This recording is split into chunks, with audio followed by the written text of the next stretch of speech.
Mesdames et messieurs, bonsoir. C'est avec un plaisir exquis que je vous retrouve pour ce nouveau numéro de votre émission Autour du sujet, une émission qui reçoit ce soir un expert en système d'information qui n'est autre que M. Abdoulaye Bari. Il vit à Paris et il est porteur d'un projet qui s'inscrit dans le cadre de la modernisation de l'administration. Ce projet, j'allais dire, se nomme SINEG, Système d'information national de l'État guinéen. Qu'est-ce que c'est? Quels sont les objectifs? Quels sont ses avantages pour la population et les nouvelles autorités? Ce sont entre autres des questions que nous allons lui poser ce soir. Bonsoir M. Bari. Bonsoir Djibril. Vous êtes porteur de ce projet SINEG, Système d'information national de l'État guinéen. D'abord, d'où vous est venue l'idée de ce projet? Merci pour cette question, mais avant, permettez-moi de me présenter à mes compatriotes. Je m'appelle Abdoulaye Bari, comme vous l'avez déjà dit. Je suis né à Pita, une préfecture de la Moyenne-Guinée, il y a maintenant 30 ans. J'ai eu l'occasion de voyager, de partir en Occident, en l'occurrence en France, pour d'une part découvrir le monde, mais également apprendre. Parce que c'est ce qui m'a toujours animé, découvrir, apprendre. Et aujourd'hui, il est temps pour moi de revenir en Guinée et puis de restituer, de donner à ma nation ce qu'elle m'a donné. Voilà. Donc pour revenir à votre question sur SINEG, j'ai eu l'occasion de rencontrer à tout hasard le chef de l'État. C'était à Paris lors de son séjour. Je l'ai rencontré sur l'avenue des Champs-Élysées. Je l'ai spontanément abordé. J'étais surpris par la facilité avec laquelle, enfin l'ouverture en tout cas avec laquelle il m'a accueilli. On a échangé très rapidement et il m'a dit qu'il était intéressé par le retour des cadres guinéens de la diaspora pour l'aider à développer le pays. Et dans ce sens, il m'a mis en contact avec l'ambassadeur de la Guinée en France, en l'occurrence M. Amara Camara, avec qui j'ai échangé et compte tenu de mon expertise en système d'information, je me suis renseigné sur ce qui se faisait dans notre pays, ce qui existait dans notre pays et ce qui se faisait ailleurs. J'ai vu qu'il y a un manque réel de systèmes d'information unifiés pour l'État qui permettrait de faciliter non seulement l'administration du pays, mais également les démarches administratives de nos citoyens. À savoir, quand on parle d'e-gouvernance en Guinée aujourd'hui, je me suis aperçu qu'il n'y a pas l'infrastructure nécessaire pour ce projet. J'ai décidé donc de soumettre ce projet au chef de l'État depuis 2012. Aujourd'hui, en 2015, il n'est pas encore réalisé, mais j'ai bon espoir qu'il aboutisse à présent, après une énième rencontre avec le chef de l'État, en l'occurrence au mois de novembre à Paris. Alors, système d'information nationale de l'État guinéen. Je vous montre ce projet dont on va parler en long et en large dans cette émission. Alors, système d'information nationale de l'État guinéen, c'est quoi très exactement? Par quoi doit se traduire, n'est-ce pas, un tel projet? Très bien, merci pour cette question. Qu'est-ce qu'un système d'information? En fait, c'est pour répondre à cette question, il faut se poser la question de savoir quel est le rôle de l'État. Que fait l'État pour sa nation, pour ses gouvernés? Donc, on se rend compte rapidement que l'État est amené à gérer la population, à gérer les habitations, à gérer le parc de véhicules, en l'occurrence à gérer un ensemble de données relatives au pays gouverné. D'accord? Et avant l'informatique, des systèmes d'information existaient déjà. On avait des registres. Quand une personne naissait, elle était inscrite sur des registres papier. Quand on achetait un véhicule, les informations relatives à ce véhicule étaient marquées sur un document. Les cartes d'identité, voilà, les permis de conduire. Tout ceci constitue un système d'information. On parle de système lorsque ces données sont croisées entre elles. Voilà, pour répondre à une problématique bien précise. Avec l'avènement du numérique et de l'informatique plus particulièrement, nous a permis d'automatiser le traitement de ces informations. D'où le terme que j'ai utilisé ici, le système d'information national de l'État guinéen. Je parle par là un système informatisé. Un système unifié. Un système unifié. Et automatisé. Et automatisé. Je reviendrai là-dessus. Pourquoi? Parce qu'aujourd'hui, la plupart des organismes et des entités de l'État disposent, entre autres, d'ordinateurs isolés et de certaines bases de données isolées. Mais l'État, je la considère comme une entreprise. une entreprise qui partage, qui est amenée à partager le même projet, qui est amenée à partager les mêmes données.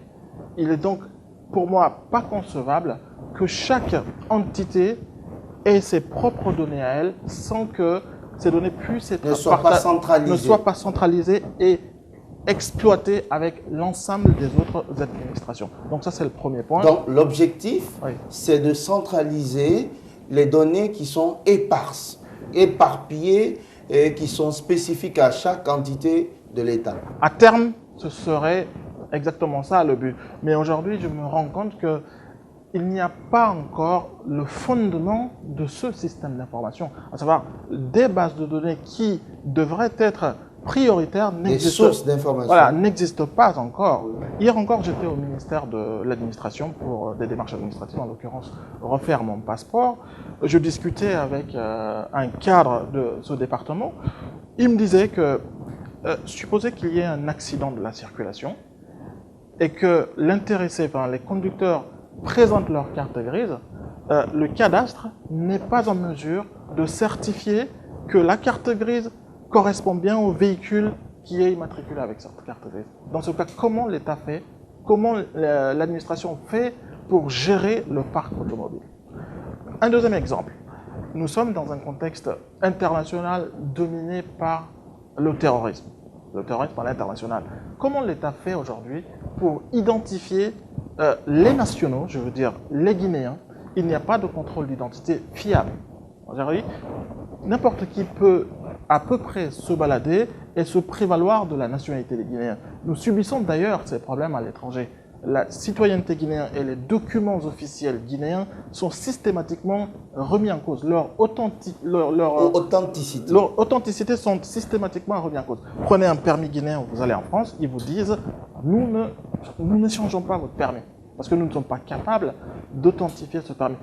Voilà. Le projet est là pour répondre à toutes ces problématiques et essayer d'apporter des solutions non seulement à l'État, mais également aux citoyens. Alors, par quoi doit se traduire, n'est-ce pas, une solution qui amènerait l'État à centraliser ces différentes données? Qu'est-ce qu'il faut faire? Est-ce qu'il faut créer des fichiers dans chaque domaine? Qu'est-ce qu'il faut faire? Juste, vous aurez l'occasion, enfin j'espère que j'aurai l'occasion de discuter plus amplement du projet SINEG et de l'expliquer de manière pédagogique. Mais tout ce processus est détaillé en partie dans ce document. J'ai identifié un certain nombre de fichiers prioritaires, de fichiers nationaux prioritaires que l'État devrait mettre en place très rapidement. Le premier, c'est l'état civil.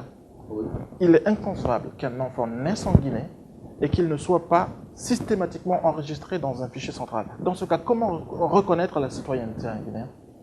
Comment obtenir des extraits d'actes de naissance officiels? Donc, cela, pour vous, permettra de fiabiliser les données relatives à la délivrance des autres documents d'identité. Parce que pour moi, mais aussi aux données démographiques. Tout à fait. Qui nous permettrait de disposer de statistiques réelles, connaître comment est structurée, comment est organisée notre société, notre population. Un fichier national de l'état civil servirait à quoi? Le fichier national de l'état civil, premièrement, permettrait d'identifier et de certifier que toute personne, pour une personne, qu'elle est citoyenne guinéenne née en Guinée. C'est son premier rôle. Je n'ai pas de connaissances juridiques, mais ce n'est pas mon rôle d'ailleurs. Ça sera au ministère de la Justice peut-être de déterminer quel est le rôle précis. À mon niveau, j'ai plutôt une approche technique, une approche d'informaticien, système d'information. Ce que je veux faire, c'est de mettre à disposition de l'État un système pour gérer... Prenons l'exemple. Restons dans le siège d'un fichier national de l'état civil. Vous avez dit... À quoi servirait, n'est-ce pas, un tel fichier? Qui peut consulter, n'est-ce pas, un tel fichier? Vous avez parmi les documents qui vous ont demandé un extrait d'acte de naissance. Je me suis aperçu qu'il vous suffit de vous rendre dans une mairie pour vous procurer cet extrait d'acte de naissance sans pour autant que les agents de cette mairie puissent certifier grâce à un système central ou grâce à un registre qui existe, que vous êtes réellement guinéen, que vous êtes né en Guinée.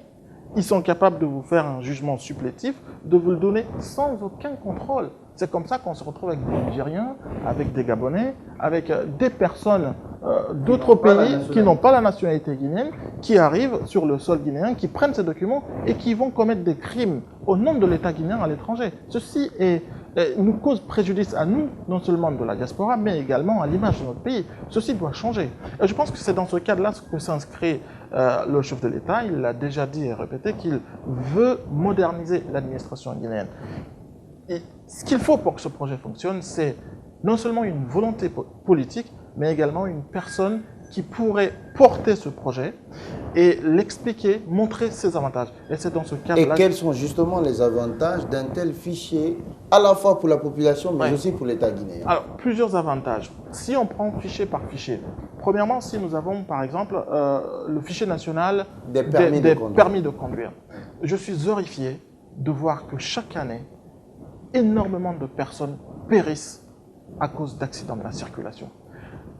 Pour ma part, je considère que ces accidents ne sont pas seulement dus à l'état de nos routes, mais également, je considère que ces accidents sont dus en partie à la qualité non seulement des conducteurs, c'est-à-dire que vous pouvez vous procurer 2-3 permis sans aucun contrôle. Je n'ai pas vu d'auto-école ou une procédure en tout cas qui permette de vérifier, de certifier la délivrance de ces permis.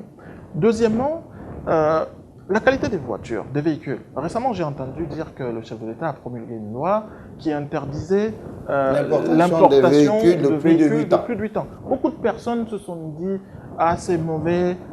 Peut-être ils ont leur raison, mais moi je vois le bon côté des choses. Pourquoi avons-nous des accidents? Je peux considérer que l'état des véhicules, on n'a pas de contrôle technique fiable aujourd'hui qui permet de certifier et de délivrer une carte grise qui attesterait que le véhicule qui est en circulation est conforme aux normes en vigueur. Donc, je considère que c'est un engin dangereux qui est en train de circuler sur la route et qui potentiellement pourrait causer des accidents. Donc, en mettant en place un fichier national des permis de conduire, nous nous assurons que ceux qui sont sur la circulation sont habilités à le faire. Premier point. Deuxième point, si je prends le fichier national des cartes grises, les véhicules qui seront également, cette fois-ci je ne parle pas des personnes, mais bien des véhicules qui sont sur la route, on pourra s'assurer que ces véhicules ont l'autorisation de circuler parce que leurs cartes grises sont délivrées conformément à un contrôle technique qui est établi. Et le troisième point que je souhaiterais signaler, c'est que ce système permettra à l'État de savoir est-ce qu'effectivement les agents de la circulation font leur travail. Pourquoi? Parce qu'avec une base de données centralisée, avec des fichiers nationaux identifiés et disponibles, il est possible, et c'est prévu avec le projet SINEG, de créer des applications mobiles métiers. Prenons un cas simple. Un policier arrête aujourd'hui un chauffeur dans la circulation. Est-ce qu'il est en mesure d'authentifier son permis de conduire? Le conducteur peut présenter un permis papier, mais ce permis... peut-être un faux permis. Peut-être non seulement un faux permis, mais il peut également avoir été annulé à cause d'une erreur de conduite qu'il a faite. Mais le policier n'est pas en mesure de savoir que ce permis n'est plus valide. Or, avec ce système, les policiers seront en mesure d'interroger le fichier central grâce à l'application que vous leur fournirez. C'est-à-dire en étant muni d'une machine. D'une machine, oui. Un téléphone mobile, c'est des applications mobiles qu'on mettra en place. Oui. Un téléphone mobile interrogera systématiquement la base de données centrale pour vérifier est-ce que le permis est toujours en cours de validité, est-ce que le porteur du document est celui qui est enregistré dans la base de données. Ou bien le permis est antidaté ou post-daté. Le permis est antidaté ou post-daté. Toutes ces informations seront systématiquement vérifiées. Deuxième chose, c'est que l'agent qui constatera que le permis n'est pas valable pourra immédiatement coller une amende à l'utilisateur, à celui qui est en infraction. Et tout ceci sera traité par le système. L'État récupère de l'argent ainsi, parce que l'agent est obligé, en constatant une infraction, d'appliquer la sanction nécessaire liée à cette infraction. Oui, mais dans ce projet, vous parlez également du fichier national des étrangers. Est-ce que cela ne risque pas de susciter un débat consonance xénophobe, parce que quand on parle de fichier national des étrangers, est-ce que des relents de discrimination ne risquent pas de refaire surface? Merci de me poser cette question. Dans un autre pays, je suis considéré comme un étranger, en l'occurrence la France. Je vous ai déjà vu à Paris, il me semble. Lorsque vous êtes venu là-bas, il vous a fallu faire toute une procédure, obtenir un visa avant de pouvoir accéder au sein du territoire français. Et lorsque vous étiez là-bas, vous étiez soumis à une durée de séjour bien limitée. Il ne s'agit pas de xénophobie, mais bien de contrôler qui vient sur mon territoire, pourquoi faire. D'accord ? En France, les étrangers rapportent énormément d'argent à l'État parce que tous les ans, ou tous les 10 ans pour certains, nous sommes obligés, pour ceux qui ne sont pas encore français, de payer des timbres fiscaux, des montants variant entre 290, 260, voire 300 € par an et par étranger pour renouveler sa carte de séjour. Pourquoi ne pourrait pas appliquer la même chose en Guinée? Non seulement cela nous permettrait de contrôler les individus circulant sur notre territoire, mais également d'obtenir des recettes fiscales grâce à ces timbres. Je trouve que c'est tout à fait normal. Et c'est le rôle de l'État de gérer ce cas de figure. Les étrangers sont des étrangers chez nous. Nous les accueillons les bras ouverts. Ils restent des étrangers comme nous, Guinéens, lorsque nous nous rendons dans nos autres pays, nous sommes des étrangers. Oui, est-ce que c'est facile de mettre en place un tel système dans un pays qui n'est pas très développé, qui est en voie de développement? Est-ce que c'est facile? Eh bien, si le pays n'est pas développé... Parce que cela peut être perçu comme une forme de restriction déguisée. Si le pays n'est pas développé, c'est à nous de le faire. C'est pour ça que je vous ai dit, dans ce projet, il y a des étapes dans la mise en place de ce projet. La première chose, à mon sens, c'est la mise en place rapide du fichier national de l'état civil. Nous avons les compétences, nous avons les ressources en tant que Guinéens pour le faire. Nous avons d'excellents entrepreneurs, des experts en informatique qui sont partout en Europe, en Amérique et même ici en Guinée. Il suffit de mobiliser ces compétences, de les faire travailler ensemble dans un cadre et dans un objectif bien défini. Voilà. Vous parlez d'un certain nombre de fichier national de l'état civil, fichier national des étrangers, fichier national des permis de conduire, fichier national des diplômes certifiés, des fichiers nationaux, j'en passe et des meilleurs. Et toutes ces données sont disséminées. Comment centraliser de telles données? Vous parlez également dans votre projet d'une agence nationale des systèmes d'information gouvernementale qui chapeauterait tous ces systèmes. Comment cela va se passer? Est-ce qu'il n'y a pas risque d'interconnexion ou de conflit de compétences entre ces différents fichiers nationaux? Vous faites bien de poser cette question. J'ai eu la chance de travailler sur plusieurs projets similaires en France, en l'occurrence. La France est en avance, c'est parmi les premiers pays avancés européens en termes d'informatisation de l'administration. La France est très en avant. J'ai eu la chance de travailler sur plusieurs projets similaires. Et très récemment, je pense que c'est Thierry Mendon qui est chargé justement de la modernisation de l'administration. Je précise que vous avez travaillé pour Le Figaro, pour entre TF1, autres, tout à fait. On pourra parler de mon parcours personnel si vous le souhaitez vers la fin de cette émission. Mais avoir un système unifié permettra non seulement de réduire les coûts liés à l'exploitation et à la mise à disposition de ce système. Si chaque ministère, chaque département a son propre data center, il faut savoir que cela coûte de l'argent. Non seulement la maintenance de ces data centers, la consommation électrique de ces data centers, les informaticiens de ces différents data centers. Si on a 10 ministères et que chaque ministère a son propre data center, ça nous fait combien de data centers, combien de personnes à gérer. L'informatique nous permet de rationaliser, de réduire les coûts et puis surtout de centraliser les données, ce qui est extrêmement important. Pourquoi? Parce qu'il s'agit là de données confidentielles. Donc, il y a un aspect sécurité dont il faut tenir compte.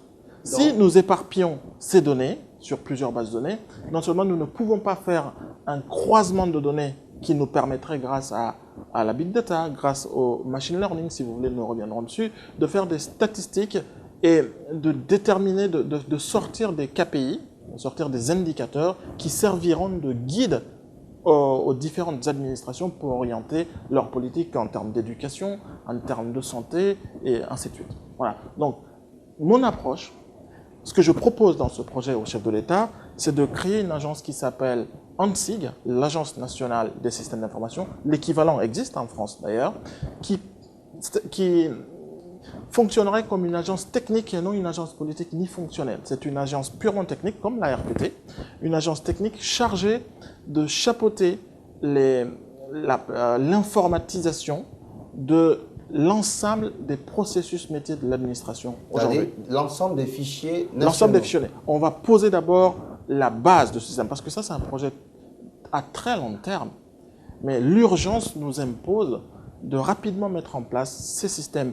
Si, au bout de 2 ans, en 2 ans, nous pouvons d'ores et déjà identifier les véhicules qui circulent dans notre pays. Nous pouvons déjà identifier les conducteurs qui conduisent des véhicules. Vous verrez que nous réduirons de moitié, voire plus, les accidents de la circulation. Ça, c'est d'une part. Deuxièmement, j'ai remarqué qu'il est très difficile de se déplacer dans Conakry. Pourquoi? Il y a des véhicules qui tombent en panne au beau milieu de la route. Pourquoi? Parce qu'on ne s'est pas assuré que ces véhicules sont en état de marche. Deuxièmement, il y a des chauffeurs qui conduisent d'une manière incivilisée. Pourquoi? Parce que peut-être ils n'ont pas suivi de formation leur permettant de conduire correctement et de se comporter correctement au niveau de la circulation. Donc ce fichier et ces processus que nous mettrons en place nous permettront de réduire aussi les bouchons, je pense, à l'intérieur de la Conakry, en plus de lutter contre les accidents de la circulation. Voilà, je ne sais pas si j'ai... Alors, vous avez parlé aussi dans ce projet, vous l'avez dit, subrepticement, du fichier national des diplômes. On a beaucoup de diplômes. Est-ce que cela permettra non seulement de certifier le diplôme, mais aussi de qualifier en quelque sorte ce diplôme? Qualifier le diplôme, non. Mais en tout cas, si tous les diplômes qui sont délivrés sur le territoire national sont centralisés, une personne ne sera plus en mesure de produire le document physique. Produire le document physique n'est pas un problème. Il suffit d'avoir une imprimante, un scanner, de copier un support papier déjà existant, de modifier les informations qui y figurent, et puis d'éditer autant de diplômes que tu veux. Mais si, grâce à un numéro qui figure sur ce diplôme, tu as accès à une base de données et que tu peux vérifier l'authenticité de ce diplôme, le problème est résolu. Il y a des moyens simples aujourd'hui, très simples, de résoudre toutes ces problématiques de faux documents, de ces problématiques de faux permis. Est-ce que vous avez été rencontré, n'est-ce pas, certaines autorités du pays? Vous le savez, il y a un ministère de la réforme, de la modernisation de l'administration. Est-ce que vous avez été le rencontrer? Est-ce que vous avez eu des contacts au-delà des autorités avec des experts guinéens vivant sur place? Est-ce que vous pouvez nous en parler? De quoi avez-vous parlé? La première chose, c'est que, comme je vous le disais en prélude de cette émission, j'ai rencontré le premier des Guinéens, le chef de l'État, qui m'a dit « Qu'est-ce que tu peux faire pour le pays ?» Et j'étais surpris d'ailleurs, parce que ce que j'entendais dire en Guinée, c'est que le chef de l'État est fermé, il ne veut pas impliquer des personnes de telle ou telle communauté. Enfin, je n'ai pas remarqué ça, en tout cas, de prime abord. Moi, il a été spontanément vers moi pour me dire, écoute, il a appelé immédiatement son ambassadeur, Amara Kamara, pour lui dire, tu reçois ce petit, tu vois ce qu'il sait faire, et puis s'il vaut quelque chose, tu me l'amènes, et puis on travaille. C'est ce que j'ai fait. Donc, je l'ai rencontré. Deuxièmement, ça fait 15 ans que je suis parti ça fait à peu près 15 ans que je suis parti de la Guinée. L'heure est venue pour moi de revenir. Effectivement, j'ai eu la chance de rencontrer plusieurs ministres. En l'occurrence, il y a 2 ans de cela, j'avais rencontré le ministre de la Sécurité, Madifine Djané, pour m'enquérir de l'état, pour étudier l'existant déjà en termes de systèmes qui géraient les permis, en termes de systèmes qui géraient les cartes d'identité. Je me suis aperçu que nous n'avons pas encore des bases solides, des bases réelles qui nous permettent de gérer de manière rationnelle et efficace, tout en profitant de l'ère numérique de ces projets. Donc j'ai rencontré cette personne, nous avons échangé. Malheureusement, le contexte de la maladie Ebola a freiné pas mal de choses ici, c'est une réalité. Certains en font une surenchère, certes, mais je pense que c'est une réalité. Donc, je suis reparti en France pour continuer à gérer mes activités. Je rappelle que je suis entrepreneur en France, que j'ai mes sociétés là-bas, et qu'il faut que je continue quand même à faire fonctionner. Mais aujourd'hui, j'ai également eu la chance de rencontrer M. Diaby, qui est l'actuel ministre des Télécommunications. Curieusement, quand je l'ai rencontré, il ne l'était pas encore. Il était directeur général de l'ARPT.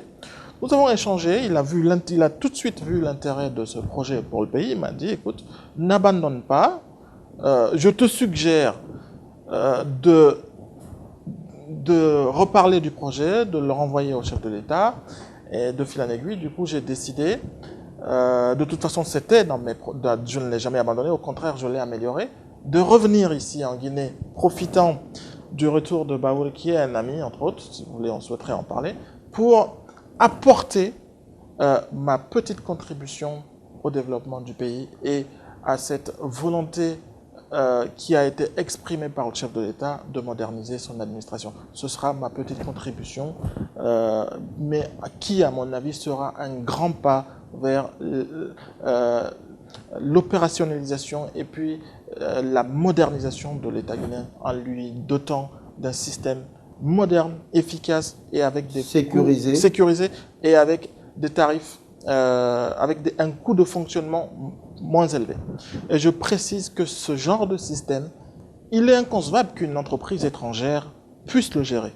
Pour des raisons? Pour des raisons de confidentialité, pour des raisons de sécurité, et surtout parce que nous avons des Guinéens capables de le faire. Voilà.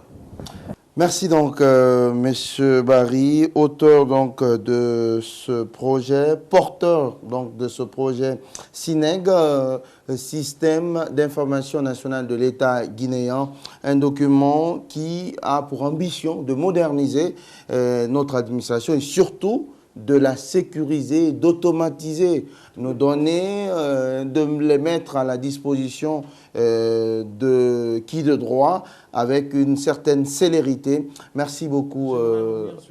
Sur un dernier aspect dont on n'a pas parlé dans le projet, très rapidement, excusez-moi, ça ne s'inscrit pas dans la sécurisation des données, mais je veux mettre à disposition à très courte échéance des populations guinéennes d'un site pour la recherche d'emploi national pour le pays. Oui. Ce qui est, pour moi, il est inconcevable que la Guinée n'ait pas encore son moteur de recherche d'emploi, qui nous permettrait non seulement de savoir est-ce que c'est les jeunes qui ne cherchent pas du travail ou est-ce que c'est du travail qui n'existe pas. Cela nous permettra à coup sûr d'avoir des données sur le nombre de chômeurs, ou le manque d'emploi. Ou le manque d'emploi. Voilà. Merci beaucoup, M. Abdoulaye Barry. Je rappelle que vous êtes chef d'entreprise, expert en système d'information. J'espère que les messages que vous avez véhiculés dans cette émission tomberont dans de bonnes oreilles, en tout cas dans un pays qui cherche à se moderniser. Merci beaucoup d'avoir répondu à nos questions. C'est donc la fin de ce